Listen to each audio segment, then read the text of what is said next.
right, well, we will go ahead and get started. Thank you so much for being here. And thank you guys for saying hello in the chat. I can tell already that tonight is going to have some amazing energy, and I just can't tell you how excited I am for you all to be here. My name is Heather Mayfield, and I'm the secondary counseling coordinator for Frisco ISD. And I get to really have the honor of working with all of our campuses in Frisco and supporting the amazing counselors that they have there, and just working on some awesome programs to benefit you and your students. So tonight we do have a very special guest speaker. She is my boss, actually, and she is phenomenal. So I would just like to tell you a little bit about her before we get started. So she is currently our managing director of counseling for Frisco ISD, and she is also a licensed therapist. She has over 15 years experience of working with young families and young people, navigating adjustments and transitions. For the Lone Star State School Counseling Association, she serves as the Director of Leadership Training and Development. She does a lot of development for counselors and leadership and growth, and she really has a passion for that. So not only for counselors in Frisco ISD, but for counselors really all over the state of Texas. Dr. Cook also, besides supporting all of us in Frisco ISD, she is an adjunct professor at SMU and her alma mater, DBU. And she currently serves on the board for Life Path of Collin County and SMU's Counseling Advisory Board and the SMU TEA Advisory Board. So as you can see, she is a busy lady, and she also has a wonderful family and 2 small children. And so she kind of just does it. Dr. Cook, I will turn it over to you.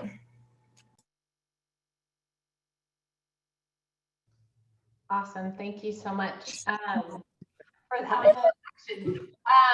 A couple things before we get started. I wish I knew everyone's name on here. It looked like there was a special guest with maybe a Minecraft hood on. I was really enjoying that. But also just a reminder to everybody to make sure you're muted, because there will be a lot of people on here. But I'm super excited about this. A lot of you submitted questions beforehand, and I've worked those things in. But I've got as many boxes up as I can to see your faces, because that makes me feel good to know that I'm not talking to my computer screen. And then I also have the chat box up. And so I will do my best, rather than taking questions at the end. I'd love to feel like maybe on this online big group, we're in a very small group having a conversation. So as you think of things or have questions, please feel free to drop them in there, and I'll do my best to answer them as we go. So one of the things I wanted to mention is we did add some giftedness considerations in here, but the entire presentation is applicable to everyone. I just wanted to make sure I addressed that in the title. So Heather mentioned a bit about me. I might actually get some of my work done now that she's on our team. But my background before being in the role that I am in right now, I was in private practice, and I've worked as a behavior specialist as well, K-12, been a school counselor, and now here in Frisco ISD as the managing director. I love my job as an adjunct professor because it gets just straight to the heart of all the training. And I also get to poach really good candidates to be school counselors. So I work on the few of them in there to be like, you need to come to Frisco, but only some of them. So I think this is my most important job. And I mention this because if you're on this call, it's because you have the same people that run around you. So I'm a mom. I have an 11 and an 8-year-old. I'm a wife.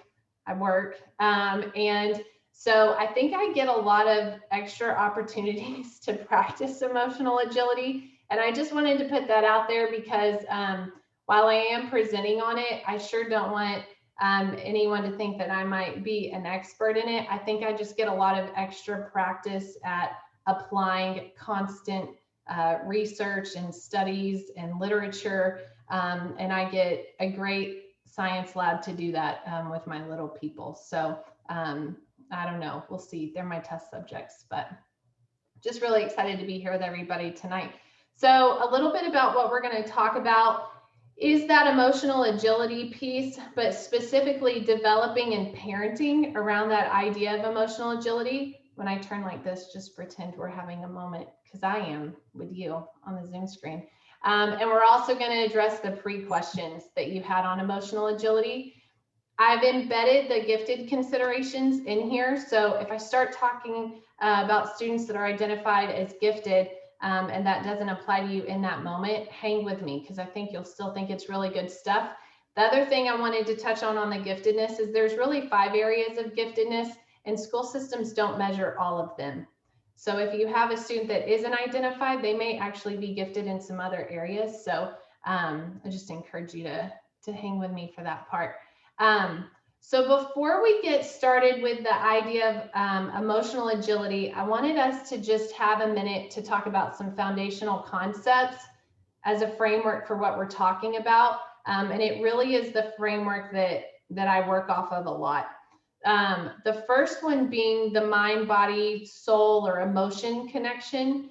Every major world religion talks about there being these facets to who we are as a person: mind, heart, body, soul, spirit, emotion, however you want to talk about that. If you're Hindu, it's chakras. Every major world religion talks about those things.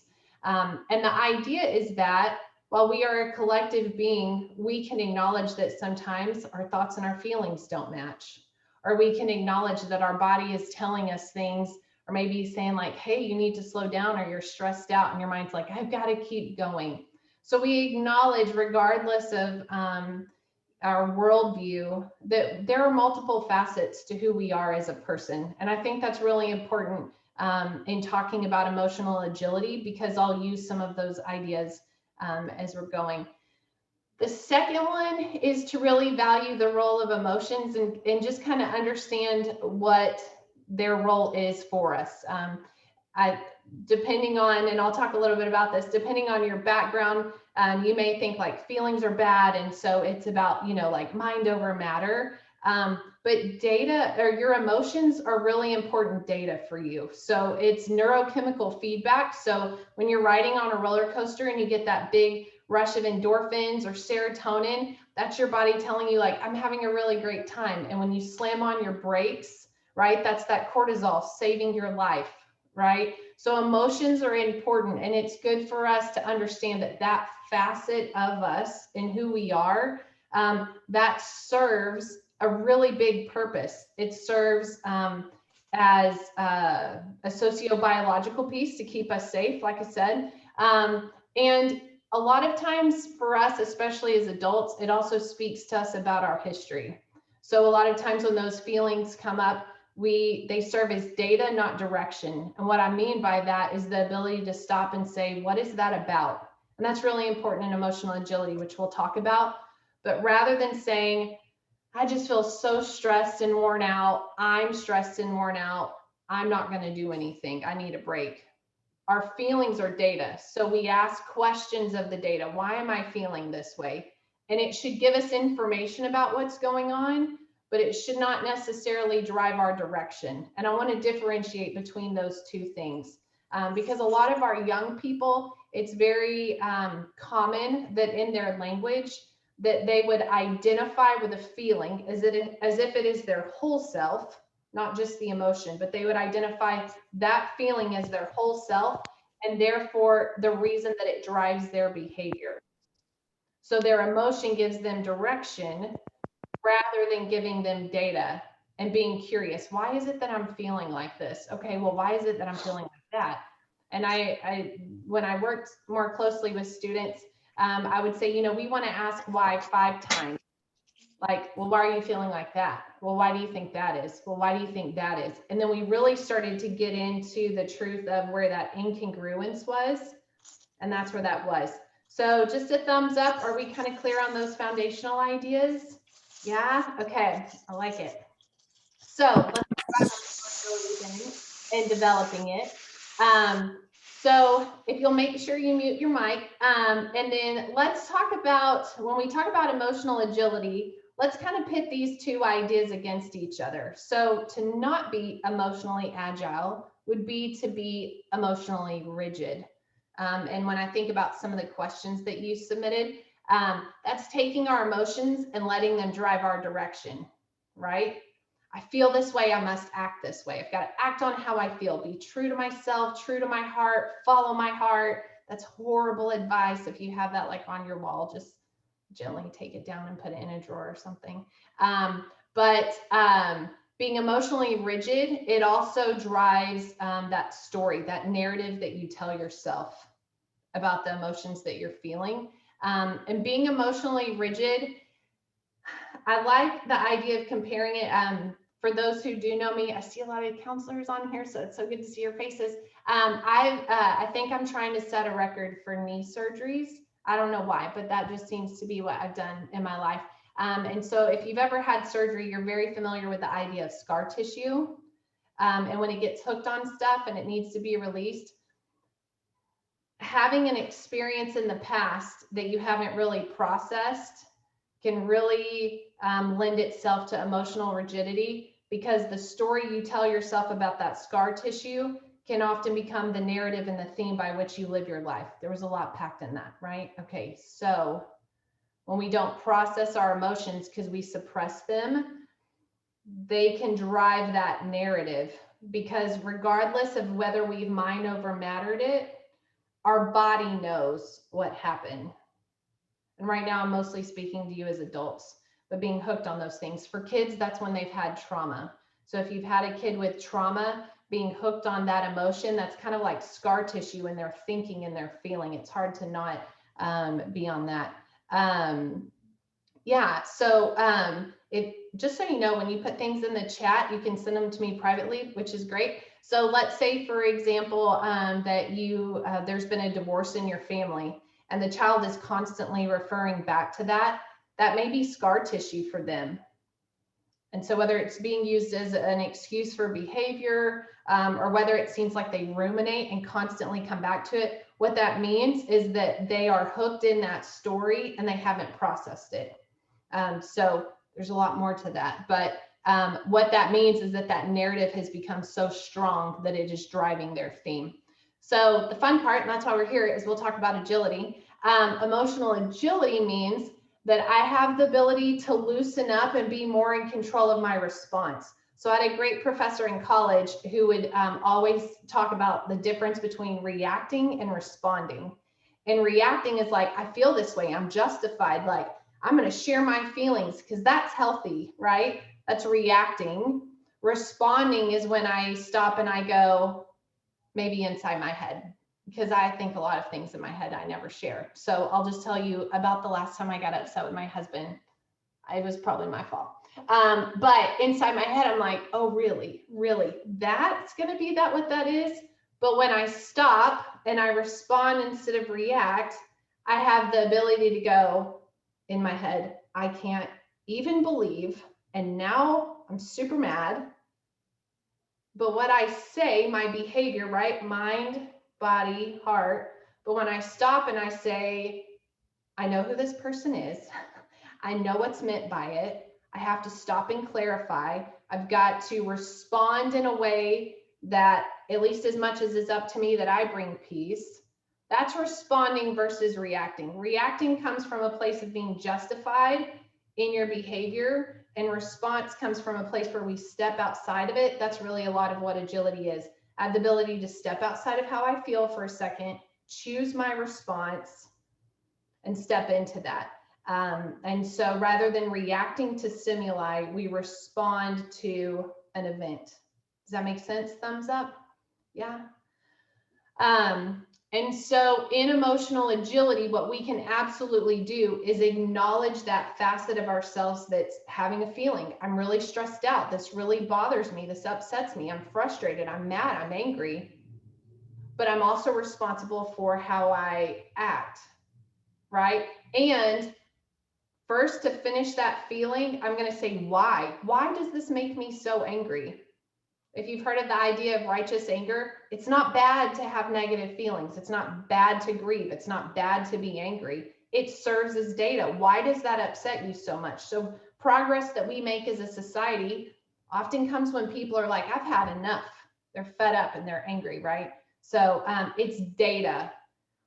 But we've got a theme with our counselors this year that we talk about where we say tough minds and tender hearts. we feel those things. We have very tender hearts, and we use those things as data to drive our actions, because we're going to be tough-minded and be effective in what we do, and not so moved by emotion that we're paralyzed. Okay. So the idea of emotional agility, let me talk about what our human tendencies are. And you already know this, but I'm just putting words to it. So the first is the EQ drive. So we're like, well, to be in touch with your feelings, that means you're emotionally intelligent. So when I'm constantly expressing and I'm real heavy on the emotional side, well, I'm just in touch with my emotions. That's just how it is. That's just how I feel. We overload on the emotional side, sometimes to the extent that we need 365 mental health days a year. That would be completely overloading, right? Because my feelings and mental health days are good. But overloading that emotional piece, for the sake of being emotionally intelligent. I'm just constantly in touch with the way I feel, and I have to express that, and people must accept the way that that is. So we overload there because emotional EQ is good, right? And it is. Or we go to the other side where we say the IQ drowns the emotion. So like, I know I'm upset, but that's not rational. I know I'm upset, but I shouldn't be. I know I'm upset, but they're not going to listen anyways. And that's when we start to mind over matter it. And we have this idea that one is more valuable than the other. So that aspect or that facet of who we are in the mind should overpower immaturity, negative emotions, or we think emotions are everything and I have a right to feel the way I feel and everybody else should react and respond accordingly, right? We have a tendency to weigh more on one side of the other when we're in a place of unhealth. Your children, when they're in a place of unhealth, right? I would say with kids, maybe more immaturity or undevelopment because they're not there yet. So the power in emotional agility is in the space created by the pause. I have an emotion, a very strong emotion, and I have the ability to pause, create some space, and get curious about what it is I'm feeling, because the emotion is very important data for what's going on right now, right? And then in that curiosity, now I'm activating mind and head to consider what it is I'm going to do to act. My feelings are valuable. I honor those. I acknowledge those. I provide some space and I say, I wonder why I'm feeling this way. And I take a second in that space to be curious, aligning my heart and mind. And in that pause, evaluate what they would call walking your values. So we'll talk about that. So I added this part in based on some of your questions. So everything I've said so far, I think is good for all of us, right? It's good for me. I don't know about y'all, but it's good for me today on Wednesday. When you're raising kids and working with young kids, there's a total plot twist because you have hormones at play. So sometimes those hormones can create very strong emotional reactions that are completely irrational to us with developed prefrontal cortexes, but are completely they're not understood, but they're completely normal to them because they are having those rush of hormones and neurotransmitters. And so to them, that's so important. Heather Mayfield that did the introduction, she introduced me to this phrase and I loved it.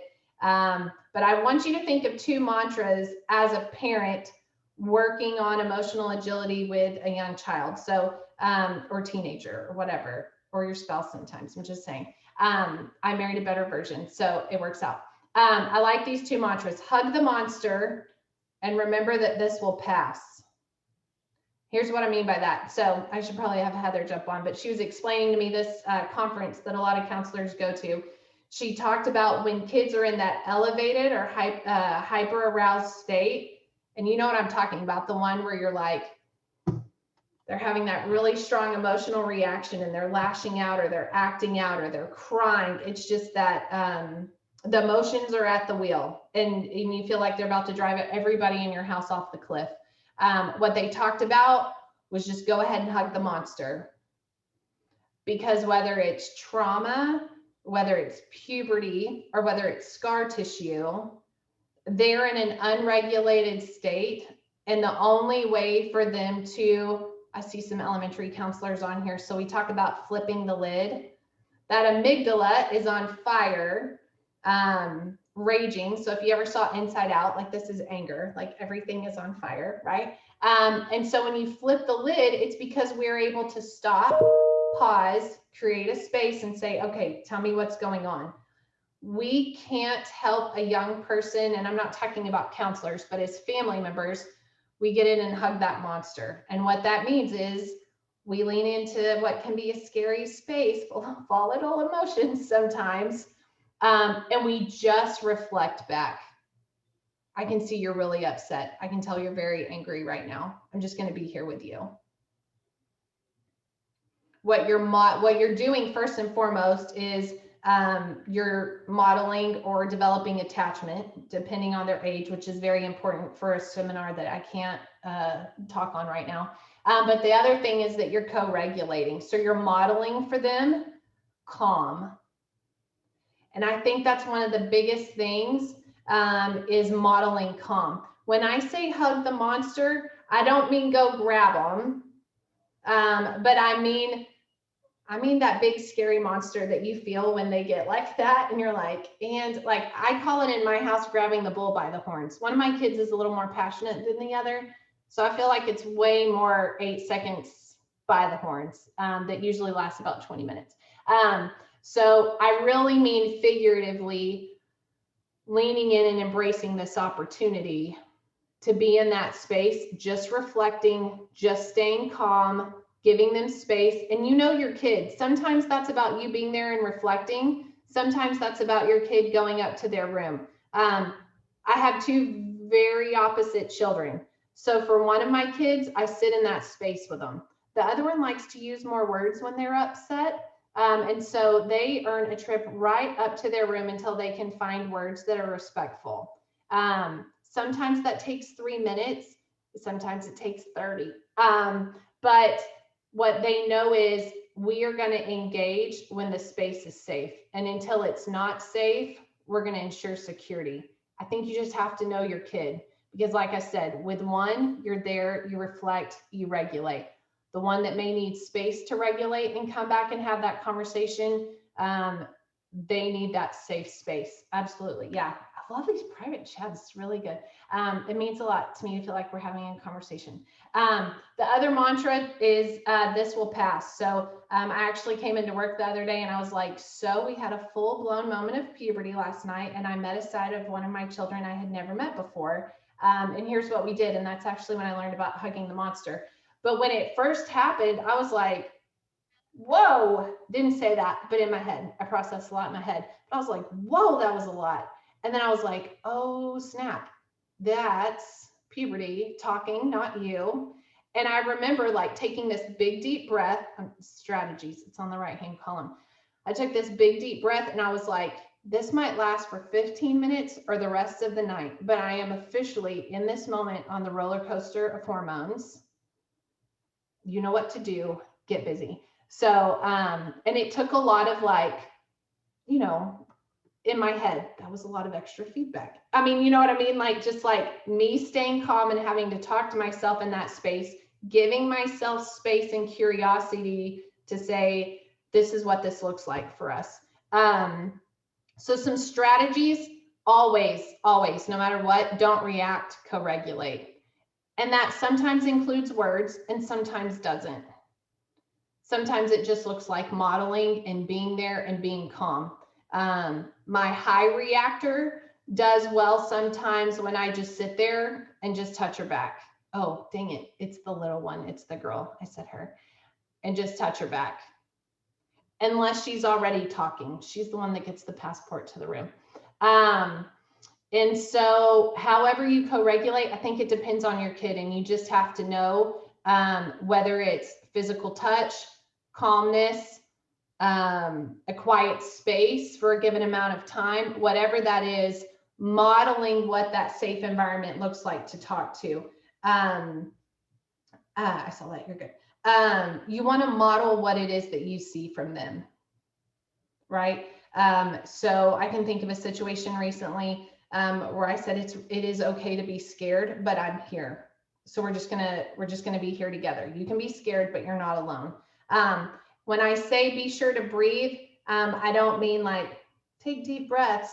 I mean that like kind of space as a parent where you're like, I love you and I can do this. I mean that one. And I think the other thing to remember, and this is so timely with a private message, it's never personal. It is for you because it hurts in a special way that no one else can hurt you if we're just having real parent talk, but it isn't personal.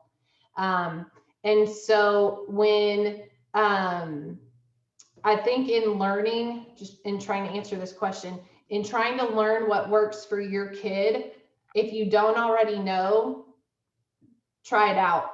So if you touch their back one day and that, you may already know if they're a physical touch one.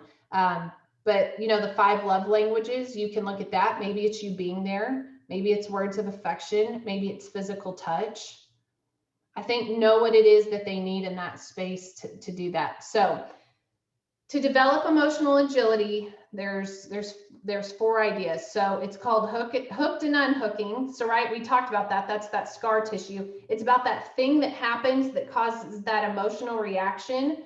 Rather than getting hooked up in that, it's about unhooking. So just in taking examples from the questions and stuff like that, I don't know, anybody's kids love getting off devices? Are they like, thank you so much for caring so much about me and asking me to get off? No. Okay. So that's usually a hooked engagement, right? That's lovely. I love those moments. Unhooking from that for yourself is about stepping back and going, oh, that device is actually created to be addicting by psychologists. And this isn't them talking. This is the science of making this device addictive. I have to tell myself that all the time, and it's true. I have to unhook from that. And then sometimes, depending on the situation, I'll calmly say that to my child. Hey, I'm going to give you a minute. We both know this is made to be addicting for you. And if you have a question, go ahead and post it in the chat. You can do it privately. But we're going to unhook from that. Or maybe it's being upset about a friend situation, or I got a lot of COVID questions, stuff like that. When we unhook from the situation, that's that stepping back and not ruminating on it. I can't believe this happens. Why does this happen? I think one of the most troubling cycles families get in is it's like, why? I think one of the hardest things kids deal with is when their parents get hooked on a thing and they ruminate on it, right? And so when you embrace every situation, my kids have come home and said plenty of things about what so-and-so said to them. It's easy for me to be like, really, what is the phone number to that school? And then having that moment where I'm like, tell me how you responded. Tell me how you handled that. And I myself have to unhook and help them unhook and say, what do we learn from this? Right? And embracing that. Facing up and showing that feeling. So remember, we can overbalance that IQ over EQ. Embrace the feeling. You're having a feeling. Appreciate your body for telling you you're really mad, you're really sad, you're really anxious, you're really depressed. When you reflect that back in your children, they feel seen. When you do it to yourself, that's a whole other level of health. So shout out, that's a really good idea. But acknowledge that you're feeling that.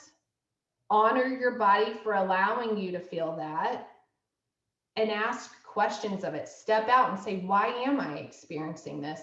And becoming that inner voice for your kid, right? Man, I can tell how much this brings you down and how sad this makes you. What do you think that's about? Teach them to be curious about that too. You're helping them step out of it and you're helping them be curious about it. It's hard for all of us as adults to not be like, this passes, this is normal, let's get to dinner. You know what I mean? But to really stop and make that space to do that, because you're teaching them that lifelong skill. Okay. So you've unhooked, you've stepped back, you've transcended that feeling, right? To say, I'm curious about it. What is it that's going on? I appreciate that I'm having these feelings. Tell me more about it. And then when you step back in that evaluating, like, what is my why? What do I want to live out?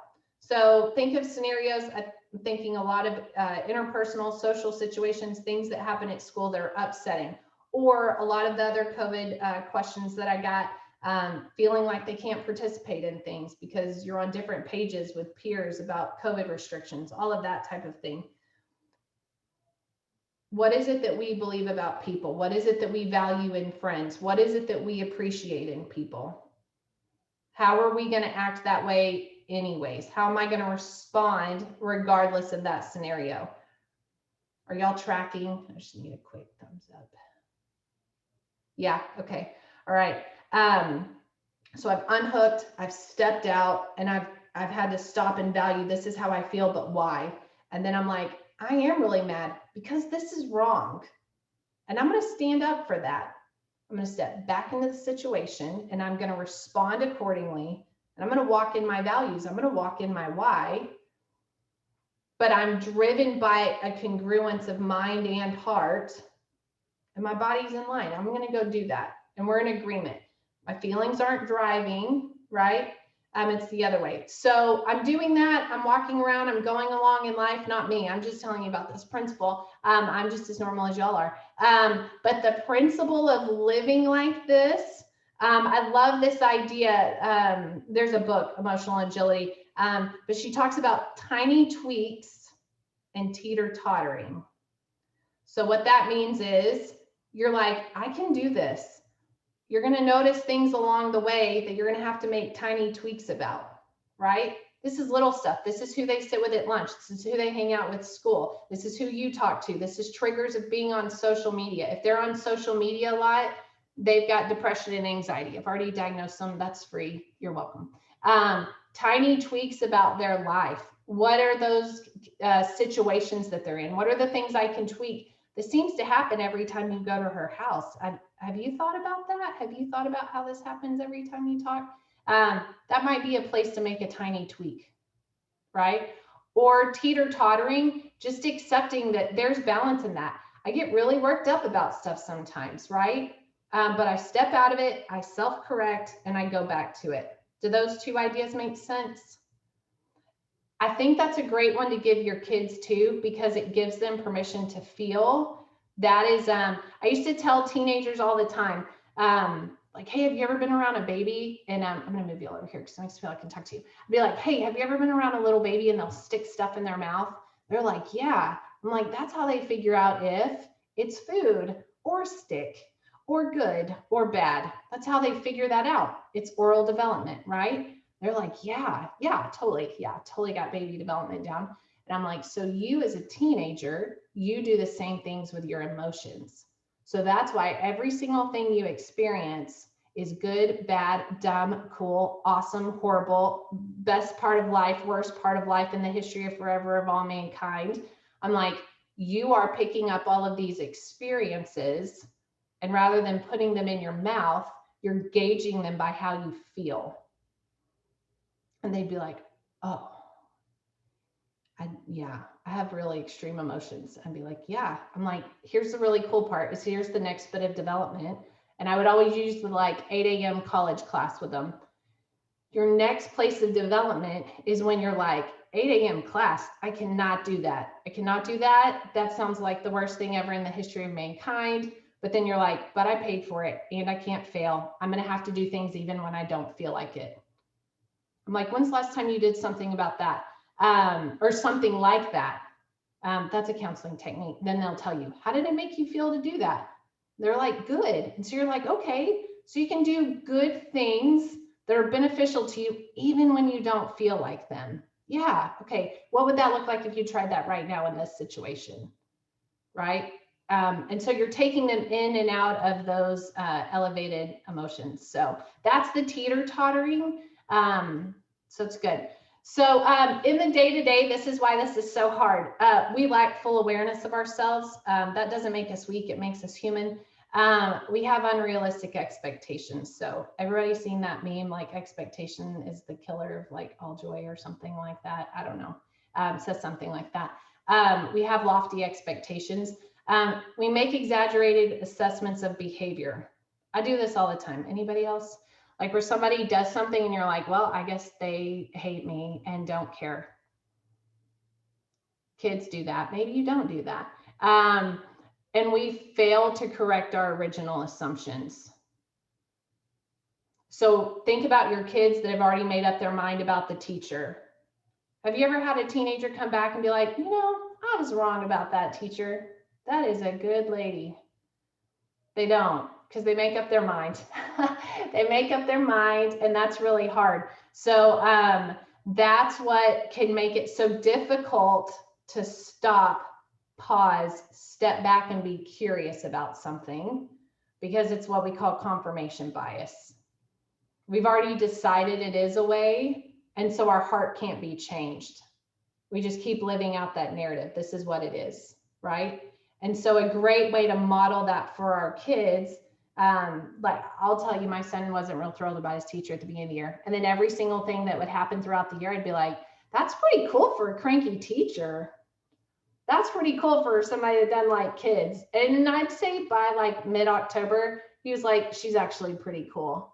I'd be like, oh my gosh, no way. That's like really cool. I'm really excited for you. Because for me, what I know about kids in school is I need my kid to feel like they won the lottery with their teacher, whether I think they did or not. That makes for a good school day. So raising emotionally agile children. So I loved this idea. It's horrible, but yeah, we do. I don't love this idea, but this conceptualization I think is really important. So we're, as parents and as kids, we are the most overeducated, hyper-focused generation ever. We have more information and we are more focused and goal-driven and all of those things than any generation ahead of us. And we are existentially impotent. So there's this really cool researcher. He's also an author. His name's Leonard Sachs. And he was a psychologist that took a break for like a decade, and he just traveled to all these different countries and things that kept societies and people and families together as a unit. And some really important factors: intergenerational relationships, huge; social connection, huge; not being isolated, huge. And when I say, and this is the author, but when I say we are existentially impotent, it's hard. Teenagers suffer from what we call childhood fable. So when I feel like this is the end of the world, if you've got teenagers, you've had that moment, this is the end of the world for them. There's no context for this will pass. Or old school, like that grandparent, like on the rocking chair on the porch that just had that conversation, who would usually not talk more than the kid and give some sort of context to how those things would pass. The highest level of Kohlberg's moral development, if you're just taking notes and want to read all sorts of fun stuff, the highest level of moral development is to take responsibility for oneself and work to contribute back to society, to be industrious. But where our culture right now is, I'm justified in my feelings. That's how I feel right now, and now is what matters.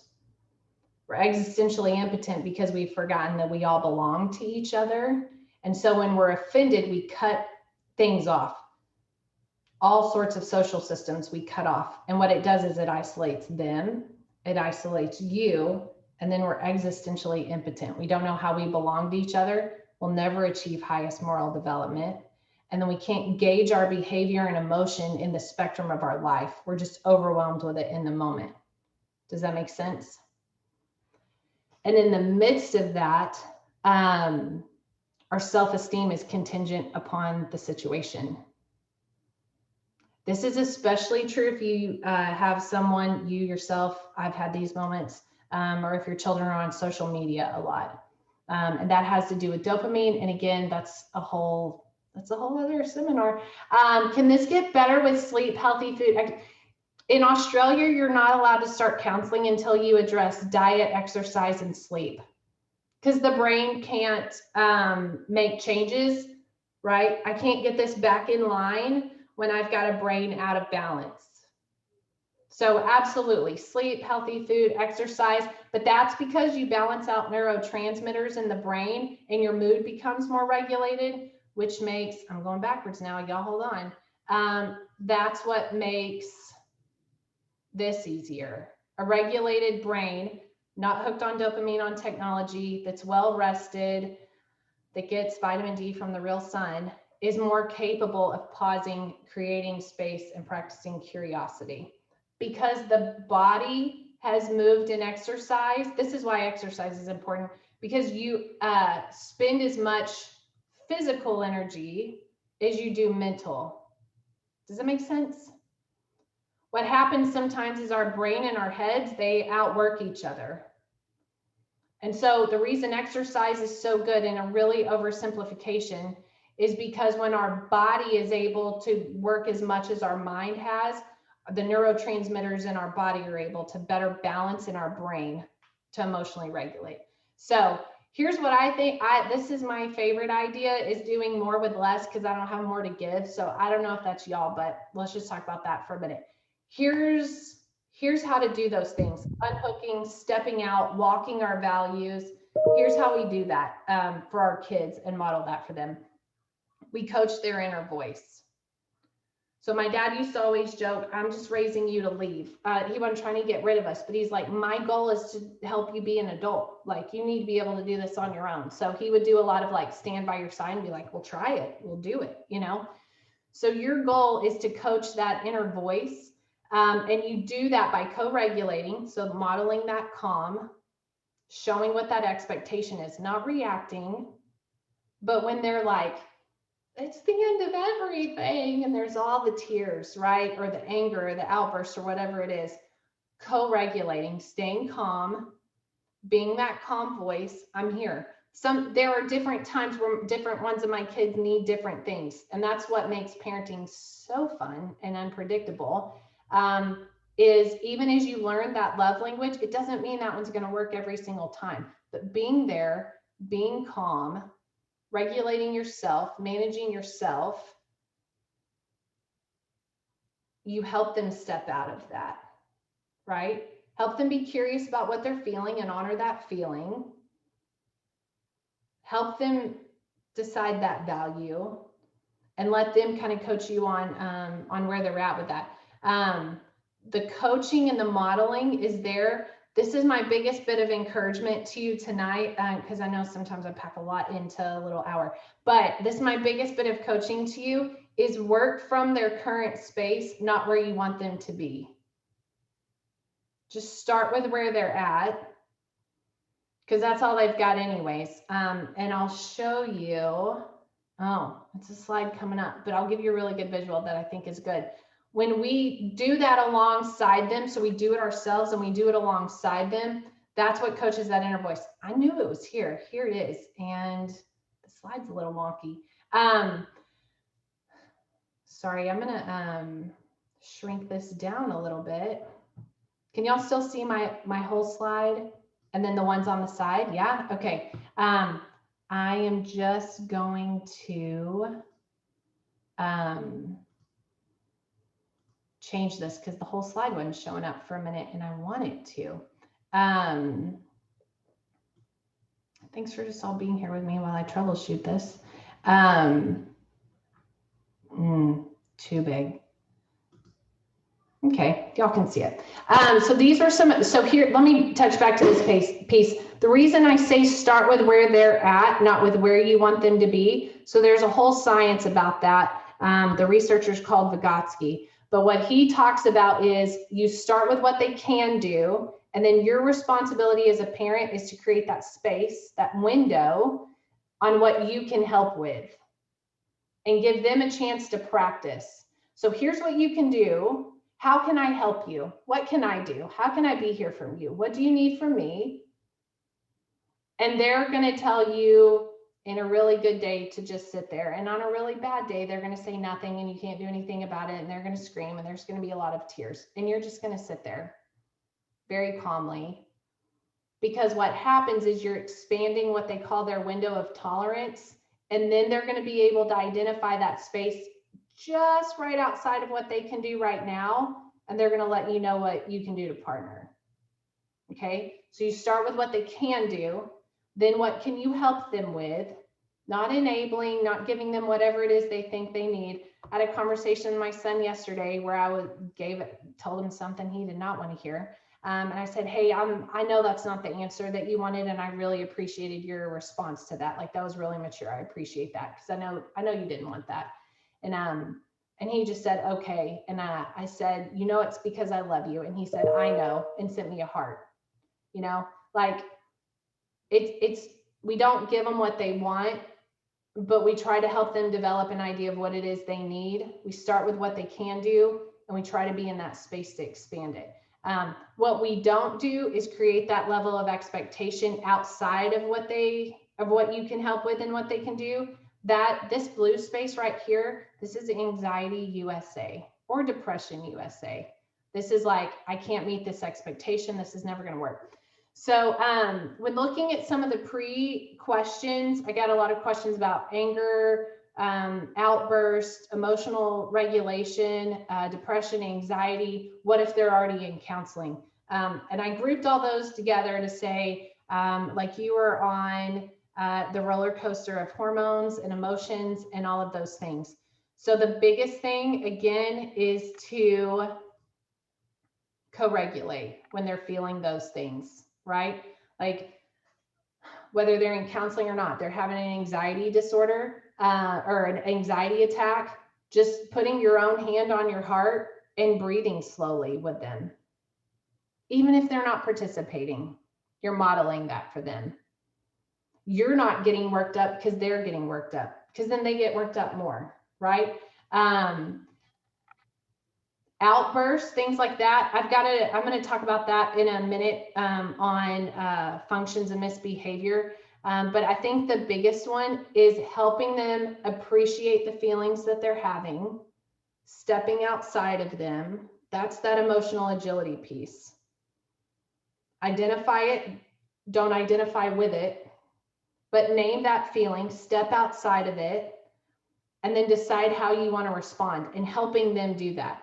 I think a big thing, and I saw this in a theme of a lot of the questions, they're emotionally unstable, and they're going to be until they're about 20-ish something, when their prefrontal cortex is done developing. They're unstable because they're hormonal. So they don't think. That's what they do. That's what they do. And so I think remembering for yourself that sometimes it's rebellion. Sometimes it's not rebellion. Sometimes it's mood and hormones.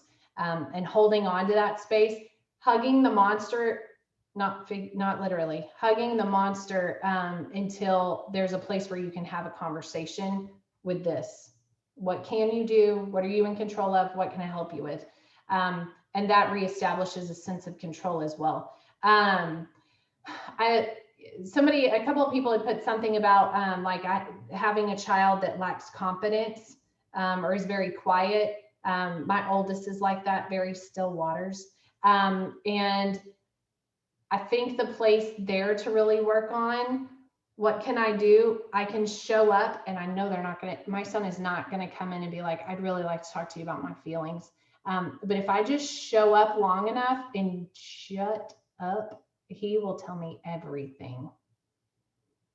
So I think finding what that is, sometimes I bribe with Chinese food ahead of time, but finding what that is really important. The rebellion and acting out, again, is just hyper arousal from a feeling of unsafety. And that doesn't mean that you're unsafe or your home's unsafe, but they may feel unsafe in how they feel. So imagine how you turn it on a dime when you say, I can tell you're angry and I can tell you're upset. And you must really appreciate the fact that, or I don't know if I'd say it like that, but like, it's important that you feel angry about this because clearly something's upsetting you. And when you find your words, I'd love to talk to you about that. You know, like, I'd love to talk to you when you have the ability to talk. I'm here. I'll wait as long as it takes. And then whatever you're doing, stop that. Right? I'm here when you want to talk, but the TV's still on. Just, I'm here. And then circle back and circle back and circle back. Pandemics and long-lasting effects, that's so hard, right? Because we don't know what they are. Can you see the whole screen now that I'm sharing? Yeah, no. It's so hard because we don't know yet. So let me tell you about some stuff that we do know.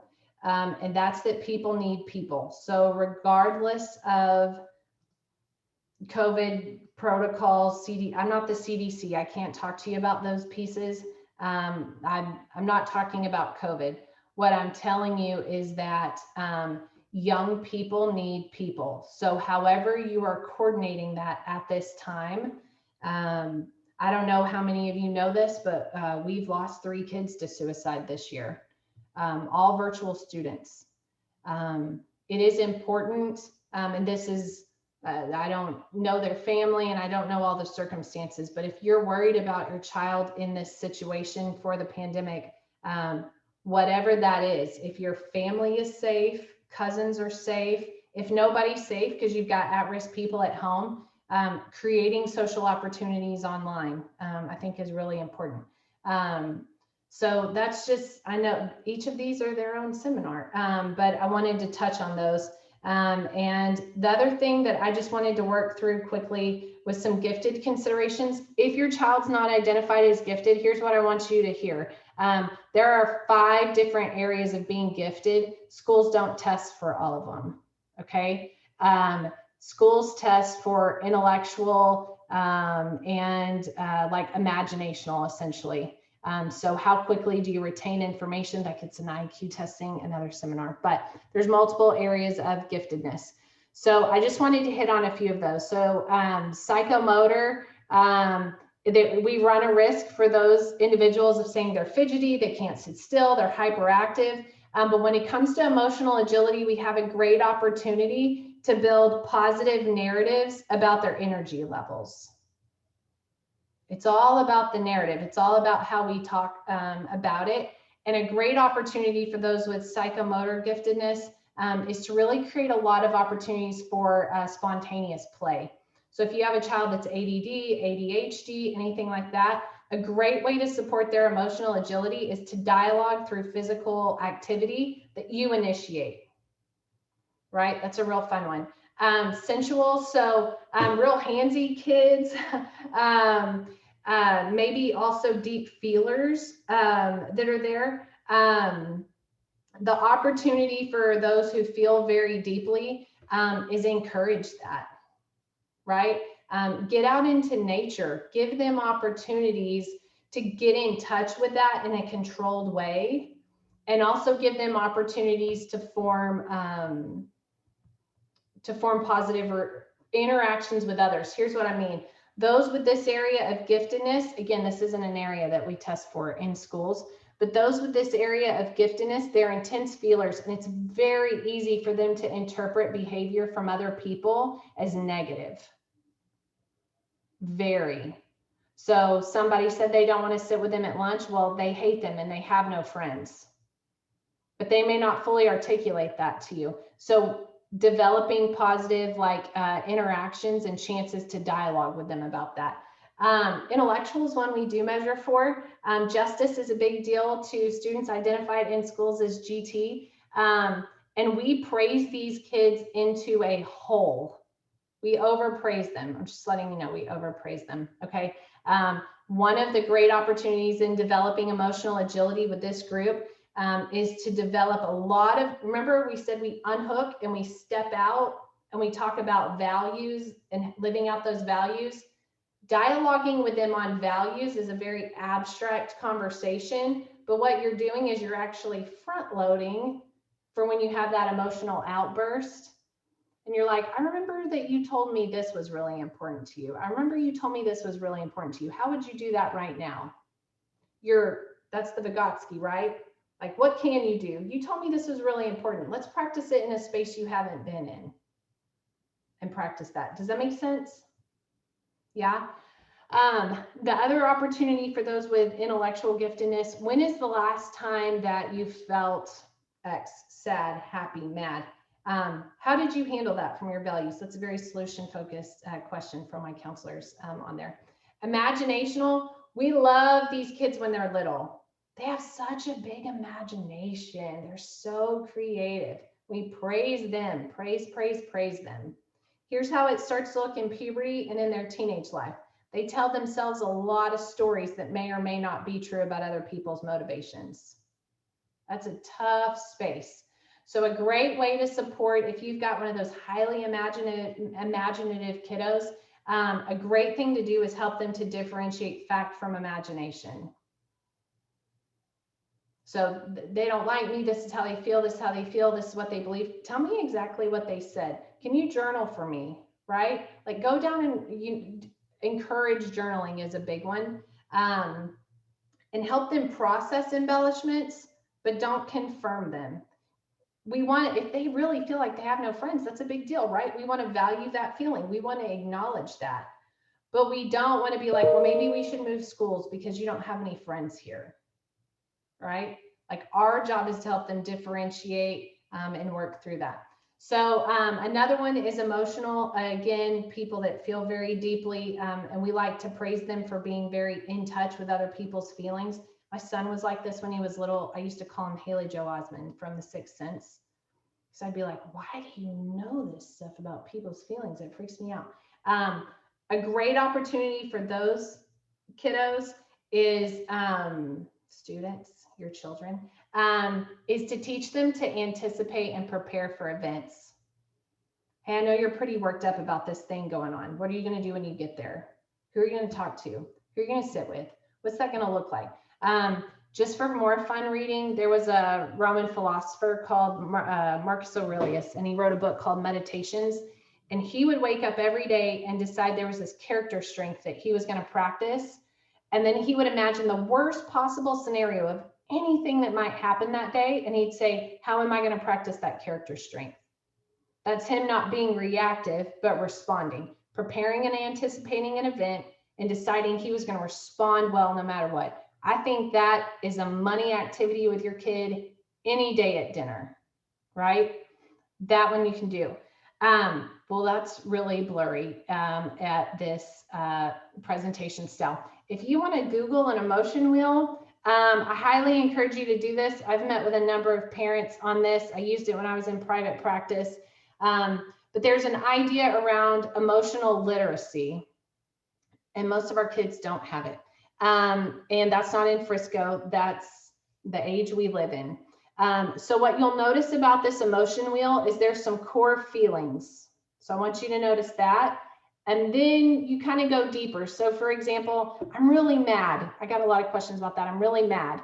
Well, when I really get into it, I feel really hurt. I feel really hostile. I'm feeling really distant, right? So when we're like, what do you think that's about, right? We've identified, valued, like you're mad. I see that you're mad. I'm so sorry that you're so upset. What do you think that's about?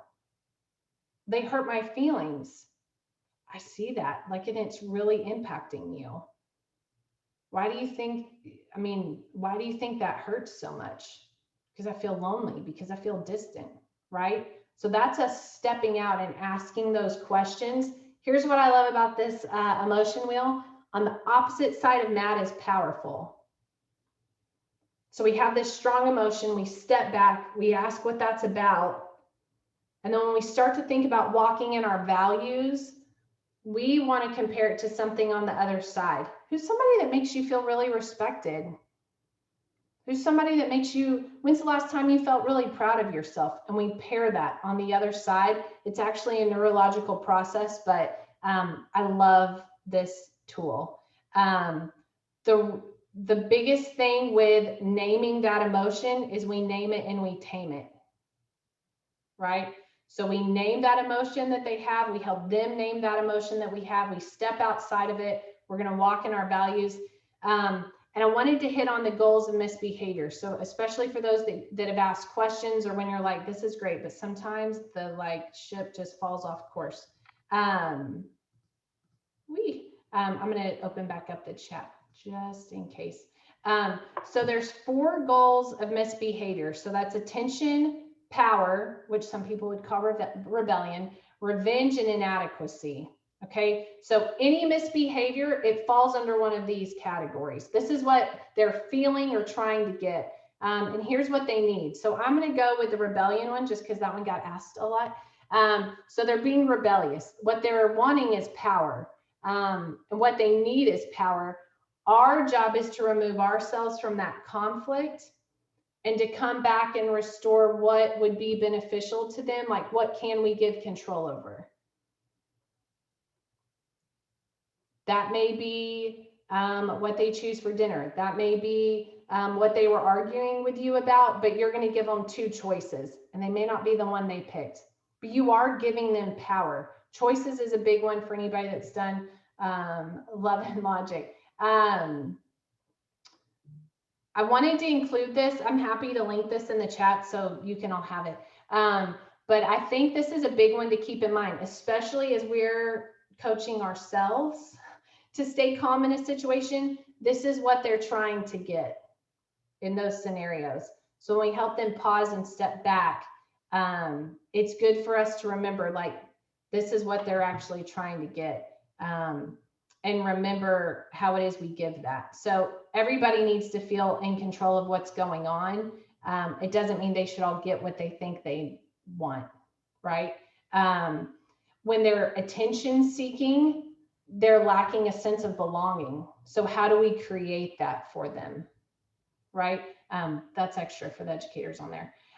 Again, we can do more with less. So there's a lot of content and a lot of stuff in there. I'm going to share this with you. But understanding what their goal is behind that behavior. All behavior is communication, all of it. And when they have that emotional response or that emotional reaction to a thing, we value it. And we want to become that inner voice that's like, I know you feel this way, right? And I'm going to be here with you and we're going to work through that. Or you're going to go to your room until you find your words. You know what you're dealing with. Vygotsky's that zone of proximal development, right? What can they do? What can I help you with? Here's the power of it is when they watch you regulate, that's where they learn to regulate.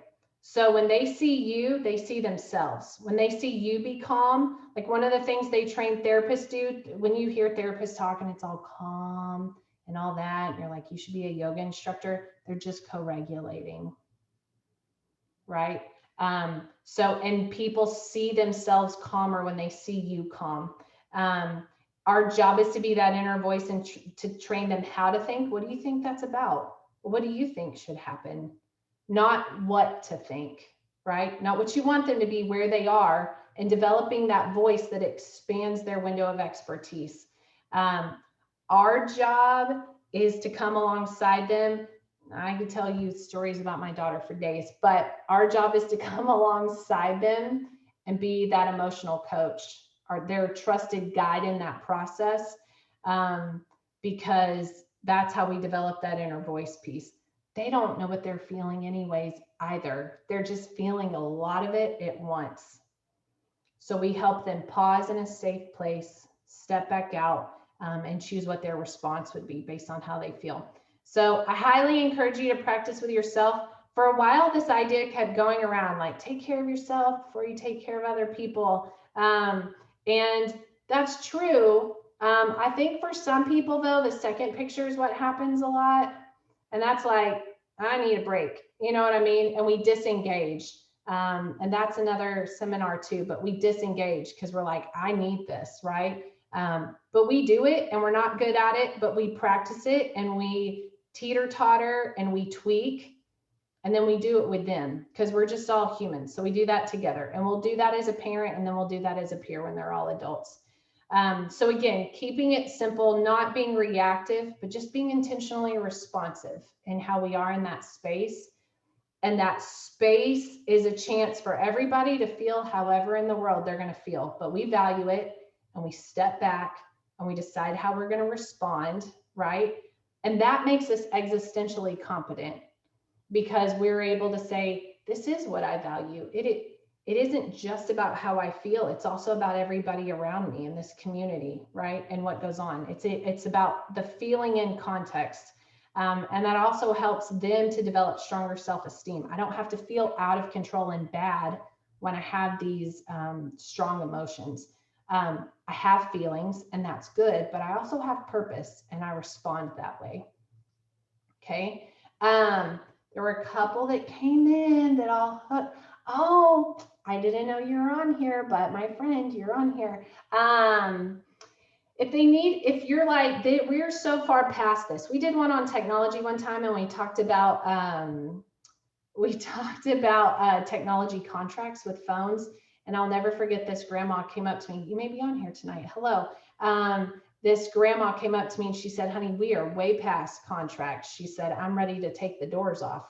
And I was like, well, that's fair. So if you're hearing some of this stuff and you're like, we're way past that, there's just way too much going on, reach out to us. We have a ton of counseling resources, and we would love to partner with you and just kind of help them develop that inner voice, because until they can start to communicate, even if it takes 30 minutes, but I look at emotional outbursts as a chance for our night to kind of stop as a family and protect that time for when we come back. Heather has linked, did you link? Oh, there's a lot of things you've linked in here. That's really good. The book is called Emotional Agility. There's way more on it than I could talk about today. A lot of really good stuff. Y'all are all just supporting each other with these resources. It looks really good. And I know I didn't get to touch in depth on all of the questions, but I feel like I got to hit on most of them. So my email was on there. I can go back and share that. My email was on there. You're more than welcome to reach out. We have phenomenal counselors. Some of our counselors have already done presentations on emotional agility with their parents. But I just wanted to thank y'all for being on here tonight, because I know how much is going on in my house on a regular weeknight. And I just want to commend you as parents and as professionals for stopping and pausing and giving yourself some space tonight to maybe do what you already knew, but learn some new vocabulary, or to maybe learn some new ideas on how we can support our kids, because unless you live under a rock, they're all hurting a lot right now and struggling, and we're coming back out of it. Yes, you're welcome. I am going to link this presentation right now for everybody. Anyone on the internet with this link can view. Well, there you go. So I'm going to share this link with everybody, and you'll have it. And then you've got a lot of great resources. So be sure you check out the chat and the resources in there. But thank you all so much for being here. Yes, you're welcome. Yes, y'all have a good night.